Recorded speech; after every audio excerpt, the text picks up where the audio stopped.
तर पोरानो, उद्या आपला कांडार 11 सोबत पहिली मॅच आहे. पहिली मॅच जिंकलाव की वांडार 11 सोबत आपली मॅच आहे दुसरी. त्या मानाने तयारी काय ती करा. मेलो जो ना तो बॉल बिल सोडला तर माझ्याशिवाय वाट कोण नाही. आणि तू बॅटिंगला पहिला गेला की 6 आणि 4 मारायचा. जो पहिल्या बॉलला आऊट झालास पुढच्या वेळेला खेळायला घेणार नाही तुला. अरे जा, मी बघतो 6 आणि चौका मारायचे, टेन्शन नको घेऊ. अरे पोरानं करताव काय? अगं ताजाला उद्या आमची मॅच आहे, त्याचीच आम्ही तयारी करताव. इथं मीटिंग बसली आमची. अरे पोरानं उद्या आपल्या वाडीत लग्न आहे, लग्नाला नाही येणार तुम्ही?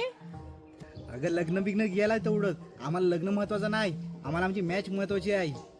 इथं खालच्या वाडीतले पोरी येणार आहेत लग्नाला. काय अरे झाला काय? अरे अरे झाला काय? तुझं एकटा मॅच खेळायला, आम्ही जातो लग्नाला. हा दादा चल पोरी बटाव.